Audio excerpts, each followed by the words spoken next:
The truth is, when we're cluttered and got too much going on, we tend to make worse decisions. And when we're free out of clutter and feeling calmer and able to see the wood for the trees, we actually make far better decisions.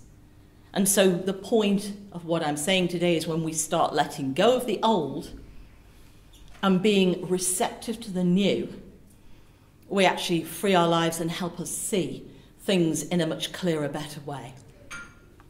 So, one thing I'd like to offer you today is an opportunity to think about yourselves and your lives. Maybe later on today, maybe when you're driving your car, maybe when you have a bit of time for yourselves. But there's 4 questions, really, that give you the opportunity to evaluate your life and what you're actually doing with it and give you back some sense of being in control. And the first question is, how much satisfaction do you actually have in your life right now? Think about how many things you're doing. It's good to know that you know the answer. But think about how much satisfaction you have in your life. And are there areas of your life that you're actually involved and engaged in that make you feel good? How many things are you doing each day where you say, job well done, or I'm really proud of that? Or have you just started noticing the negative and stopped seeing the successes, the many positive things? But start paying attention to your perspective on life and notice how much satisfaction you actually do have in your life, the things that make you feel good, that you've achieved something special for yourself.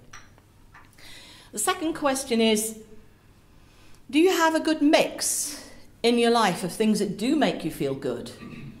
Yes, we all have drudgery, we all have paperwork, we all have things that we have to do.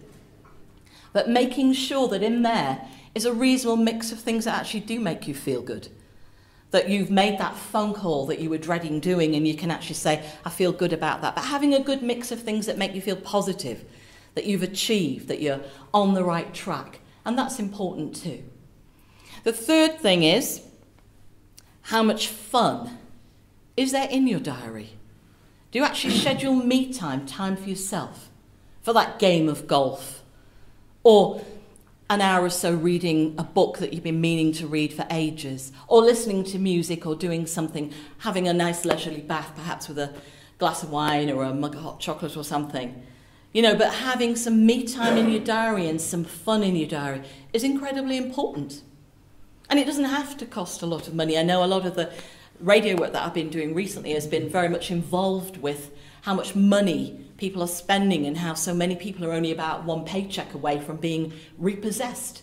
It's an incredibly scary percentage of the population. And of course, the fourth question is, sometimes we do need a little bit of help. We do need a partner or a colleague who we can talk things through with. We do need a person who's receptive. And for some people, it will be somebody professional. Somebody who can provide a neutral environment where you have time to talk through your issues and concerns and can give some valuable input and help and support to help you clarify for you what is important for you in your life. But before I finish, let's just think about when we actually start. When is a good time to start reclaiming your life and decluttering? When is a good time to get rid of the old and start with the new? And so for some people, it might be a decade birthday, a particular momentous time in their lives. It might be a time that's forced on them. It may be a significant date. Or it might be New Year. But you know what? We don't have to wait, do we, for something like that to happen? And so even the 4th of December at lunchtime can be a good time to start saying, I want to take control of my life. I want to start asking myself these significant, pertinent questions that help you think about yourself. Because the truth is, if you don't look after you, if you don't give out good messages, if we don't do that, why would anybody else care enough? And so we have to say, I'm important, I'm special, I matter. And so starting to take that time to ask yourself those questions can help you live life well. Thank you.